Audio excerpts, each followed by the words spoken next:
Hi, and welcome to the Courtside Seats post-game show. I'm Cody Norman. This is Daniel Zimmett. Make sure you follow along with us all season long at courtsideseats.onmason.com, on Twitter at Mason_courtside, and on Facebook at facebook.com/courtsideseats. Today, Dan and I headed out to the BB&T Classic to watch our Mason Patriots take on the Maryland Terrapins. Yeah, the outcome really wasn't what we hoped for today. Mason fell 69-62 to the Terrapins.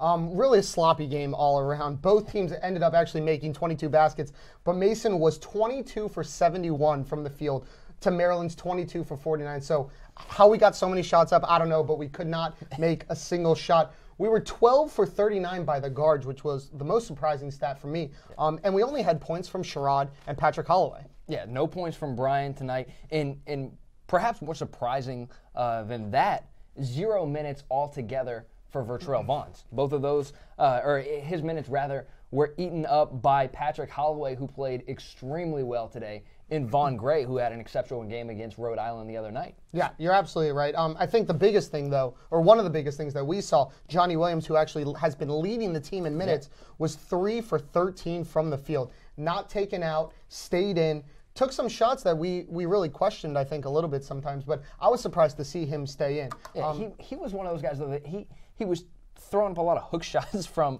from the free throw line. Yeah. He was doing a lot of part of that may have been because of the size of Maryland. They got a guy in there 7 feet 1 inch. Not something we see very often here in the CAA, and Alex Lynn. Yeah, I think if you're going to take any positive point from the game today, turnover ratio.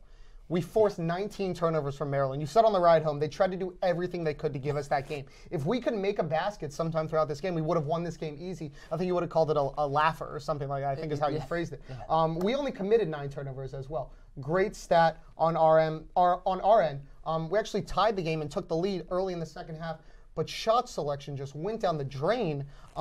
Once that happened, Coach Hewitt even said he was really disappointed in our mindset and the shots we were taking. Yeah, you mentioned we were 22 for 71. If we shot 50%, just like Maryland did, if we shot 50%, that's 26 more points that we left on the table there. So 26 more points in a 7-point game. It really, at least in my mind, would have been a laugher. But the one thing that really stands out to me after we took that lead, you mentioned poor shot selection and really sloppy decision making. The one thing that stands out was about a minute left in the game. We're down by 5 points, and we jack up a 3-pointer with about 20 seconds left on the shot clock. I felt like we were rushed the entire game. I really felt like we were rushed. One guy would take the ball. Everyone else stood still for a amount of time. I remember Sherrod got the ball in the corner. As soon as they saw him get the ball, everyone froze. Yeah. No one moved. And I don't understand why we wouldn't continue to move. It's almost like they know as soon as Sherrod's going to get the ball, he's going to shoot. And that's not always the case. I think Sherrod's an excellent passer. So I think they need to really keep the mindset that everyone is always in the game. Everyone always has the opportunity to get a pass from any player. Well, it almost seems like we're running plays and we're running them all the way through, but the minute we get to that end point with our plays, that's where we stop. We're not going to continue to run them, a second, a third, or fourth times like some of the other teams that we're seeing, which we need to do a better job of. Yeah, you're absolutely right. All right, Cody and I are going to step away real quick. When we come back, we're going to give our keys to success, so stick around. Hi, my name is John. I'm a Mason alum, and you're watching Courtside Seats. Welcome back to the Courtside Seats post-game show. Cody Norman, Daniel Zimmett here with you live. We're going to take a look at our keys to success. Dan? Yeah, I'll start off with my keys here. First one, limit the turnovers. Like I've said all season, and Coach Hewitt has alluded to, we got to get that number under 11. Did an excellent job on the turnovers today. A+ is my rating for turnovers. Cody, I'm giving my ratings all season long, whether you like it or not. A+ on the turnovers. We held it under 10. We forced Maryland on 19 turnovers. Great job on the turnover ratio. Second one, take and make the 3. We were 4 for 17, 24%. Not a great day from the 3-point range. Patrick Holloway had 3, a great game for Patrick. And Anale Okoloji had 1. I don't think it hurt us a lot since Maryland shot poorly from the 3-point line as well. They shot 18%. I'm going to give us around a C, an average for 3. Although we shot poorly, so did Maryland, and if you're equal to the other team, you should be all right in that field, I think. Finally, win the rebound battle. We did not win the rebound battle today. We lost 49-34. However, we won the offensive rebound battle 15-13. And that's often just as important as winning the overall battle for second chance points, which really come in handy later in the game when you're really fighting on those boards. I think it was even more impressive that we won the offensive rebound battle with a guy like Alex Len from Maryland, a 6'1" guy from outside the country, so he's a real physical, scrappy player. So a great job on the keys today. I'm going to give us a solid B for our keys. Yeah, I mean, we really didn't play poorly. You know, according to those keys, I really don't think we played poorly. The one thing that I think we have a little bit of a gripe about is the 49-34 rebounding battle there. You know, let's go ahead and take a look at my keys. Number 1, spread the ball, spread the scoring. You know, I think today was the definition of the opposite of that.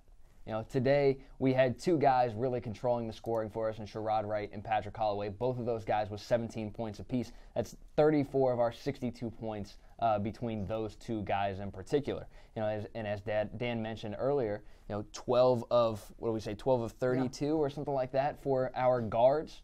You know, not a great night for our guards. And you know, the rest of our team after Patrick and Sherrod, the rest of our team was 10 for 47. You know, so almost at a 20% clip is what we shot the ball at. Number 2 is win the transition game.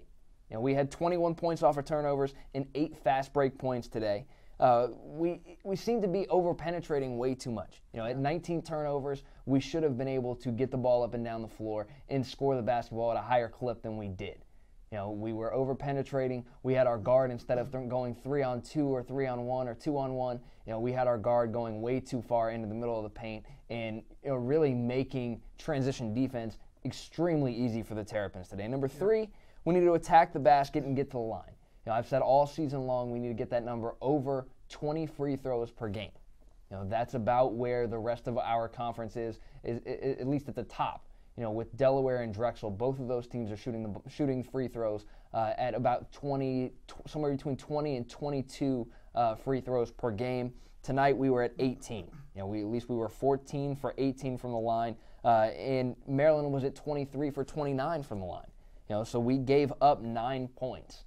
You know, we gave up 9 points from the free throw line tonight, which, you know, we have to get that number up. We have to be scoring about 20 to 22 points a game from the line. Yeah, I mean, the line, getting to the line, I think, is, as I've said week after week, is the most important thing. A lot of our easy baskets should be coming from the free throw line. But you mentioned one of our biggest losses was the rebound battle. Yep. And our big men coming into the season were mismatching everyone. I mean, Alex Len mismatches almost anyone in the NCAA. But we should be bigger and stronger than these guys. What is wrong with our post play?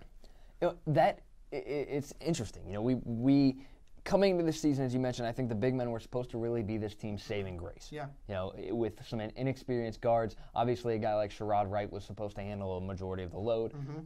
But with Eric Copes, Johnny Williams, John Arledge, you know, Marko Gianicic, all 4 of those guys, very capable scorers. Yeah. You know, very capable defenders, and we just have not gotten the job done. And because part of that, to me, is we've got guys like Marko and John and Johnny who shoot the ball exceptionally well from the perimeter, but we need to get them down on the block. Yeah. You know, we're not throwing up hook shots from you know, the free throw line. That's not playing back to the basket basketball. Right. Yeah. I think really it's 2 things. We're being passive. I feel like when we get under there, we're not as aggressive as we can be. Right. Well, I saw one time today Eric go up against Alex Len, and they body slammed in midair, and it was awesome to see because that just showed how aggressive Eric can be. But especially Johnny Williams is a guy we think can be incredible, but he's just not angry, so to speak. He needs to be mean down low. I think we're a little bit passive, and I think really we're a little bit sloppy right now. Sometimes we'll get a pass down low in the lane, we'll try to go up, and it'll slip out of our hands or it'll pop off right before we dunk it in. Right. I think we just need to slow down and take our time, especially in that post play. Don't need to be throwing up hook shots from the free throw line. Right. Take our time. We have the presence. We have the ability to get inside and make easy layups and take slams. I don't know why we're not taking advantage of that. But I think as the season moves forward, we're going to be able to take better advantage of it as we get experience all playing together. Well, I think the one thing that you mentioned, the Alex Lynn, Eric Copes kind of body slam in midair, that was on Eric Copes it looked like he was trying to dunk over Alex. Yeah, he did. And I liked that. Right, and it was outstanding. It was a great power move, an outstanding move to the basket. Eric wound up getting fouled and going to the line, making 1 of 2. It was a great move. Yeah. Something that I think we need to see for 40 minutes and not just one possession out of the entire game. I think last year we saw a lot of Eric's what we call the baby hook. Yeah. And he's got such a nice baby hook, but I haven't seen it yet this year. No. I haven't seen any of it yet.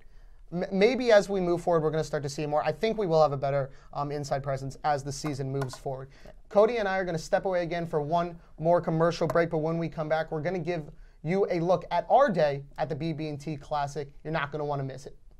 I'm Alan Scott. I'm Stephanie Ward. We're Mason alumni. And you're watching Courtside Seats. Go Mason! Woo, let's go! Welcome back to the Courtside Seats post-game show here on Mason Cable Network, channel 231, or online at courtsideseats.onmason.com. Now let's go ahead and take a look at our day at the BB&T Classic.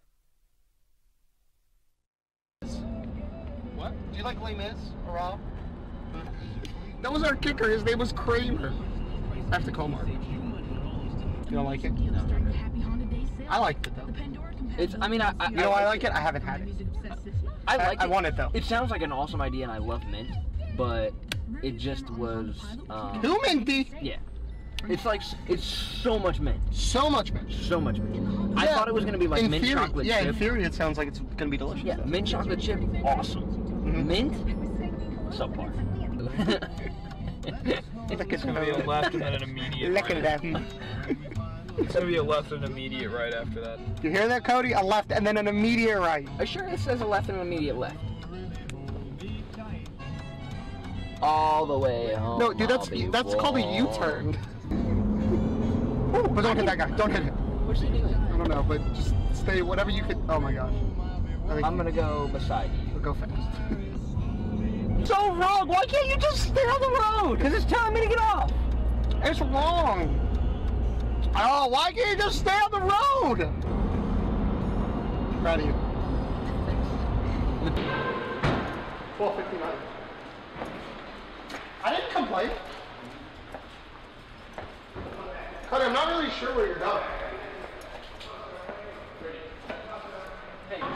Hey, Daniel Simon here. We're outside of the Verizon Center right now waiting for the Patriots to take on Maryland in the BB&T Classic. Let's go inside and take a look at the action.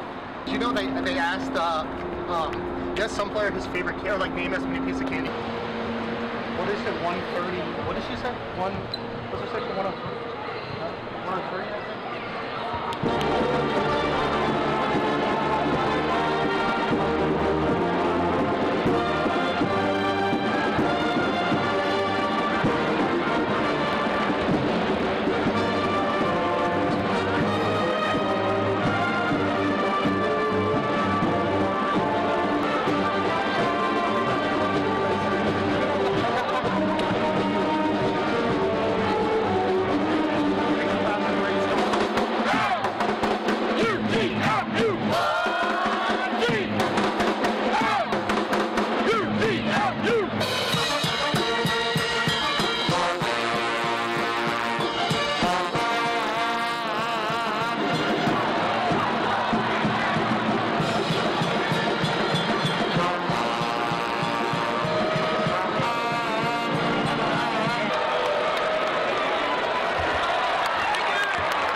Cody Norman here. Wasn't the outcome we were looking for, but we had a great time for a great cause. We'll be right back. We're going to take a quick commercial break, and we'll be back with our green and gold stars of the game. We're the Green Machine at the Verizon Center, and you're watching Courtside Seats. Welcome back to the Courtside Seats post-game show. We hope you enjoyed our look at the BB&T Classic today. Daniel Zimmick, Cody Norman. Right now we're going to take a look at our green and gold stars of the game. You want to start off, Cody? Yeah, my first of all, my star of the game is not Daniel for yelling at me the whole way to the BB&T Classic. I felt so bad. I felt really bad. My star today is Sherrod Wright, a guy who set the tone for the Patriots today. Was 5 for 11 from the field, 7 of 9 from the free throw line. Was aggressive the entire game. He had 7 rebounds, which is one thing that I think gets extremely overlooked about this guy's game. Sherrod Wright, an outstanding rebounding guard in this league, 17 total points, but the downside, 6 turnovers by Sherrod Wright today. I think it's an understatement to say this guy is the MVP of our team this year. He's somebody who always sets the tone, especially offensively. But he's great at scoring, in transition. He's been knocking down a vast majority of his shots this year. Right. He's, again, today 5 for 11, almost 50% from the field, and he's one of those guys who has been leading emotionally as well as physically on the floor. Yeah, you're absolutely right. I think he is the MVP of the team so far. He has shown up every single game and played his best basketball so far, so that's really great for him. But I'm going with Patrick Holloway today. What a great game for Patrick. This is where we really saw his potential. 22 minutes, 17 points. At one point, he started the game 5 for 5, ended 7 for 13. An absolute great game. Gave us that spark we were looking for a lot of the time. Had some of the prettiest fadeaway threes. I didn't think he was going to get them off, but was able to fade away from defenders and nail them. And I really think he took advantage of his opportunity to play. Cody, he was asked in the post-game press conference if today was the game. He really thought he earned more playing time. And he says, every game is a game I can earn more playing time. Yeah. Every game is a chance for me to show Coach Hewitt what I can do. And Coach Hewitt joked and said, yeah, he absolutely does that every time he steps on the court. I think today is when we saw Patrick finally break out of his shell, showed a lot of maturity to step in, take those threes. It's tough to take threes when you're losing. You don't want to mess up. You don't want to send your team down even more. But he nailed them, so a lot of credit to Patrick. I think he's going to be a bright star for this team.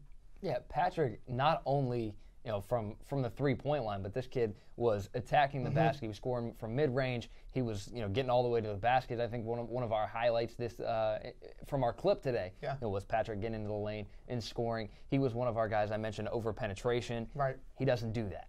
He gets about free throw line extended, either knocks down a jump shot, finds a teammate, or he gets into the lane and knocks down a floater instead. But he never over penetrates. He's, to me, mature beyond his years as a freshman. Absolutely, I couldn't agree more.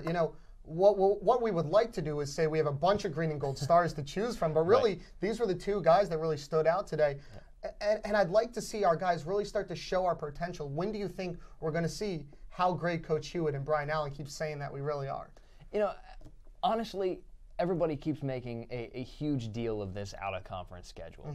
I think a lot is made of this, our trip or our games against Maryland, our games against UVA, our game out against Mercer, New Mexico, teams like that, who New Mexico now ranked in the top 25 in the nation.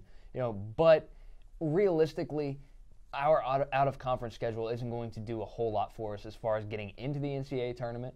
It might bump us up a couple seeds or something along those lines, but it's not going to get us into the NCAA tournament, not with the conference that we're playing in right now. A couple years ago, this was, the CAA was a conference where we could see, multiple teams get in, VCU, Old Dominion, us. Think about it this year, Drexel, Delaware. Right. But our in-conference schedule just is not going to be strong enough to warrant 2 teams in the tournament.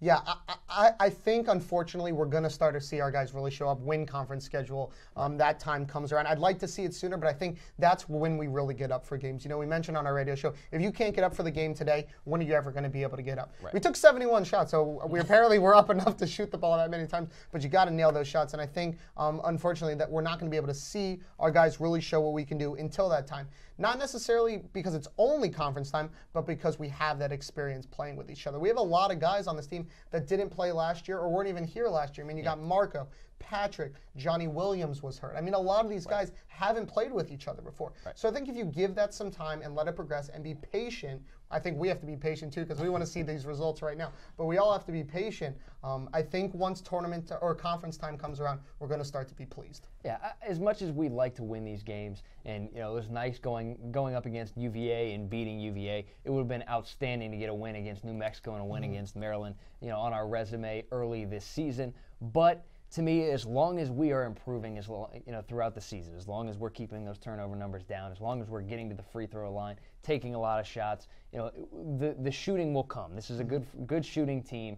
Even though they haven't shown it this early in the season, it's a good shooting team. We're going to start knocking down those shots, and before long, we're going to hit our stride when it come conference time, come conference tournament time. Yeah, which is when that's when we're going to get into the NCAA tournament this year. Conference tournament. I mean, we've been saying we've been living and dying by the jump shot lately, but I think we've shown we at least have a little bit of a presence inside now, whether, like I said, I think we're a little passive right now, but I think at least we're getting that mix and getting that presence inside. We're going to see progression. Do you think our free throw shooting will improve? Are we past it?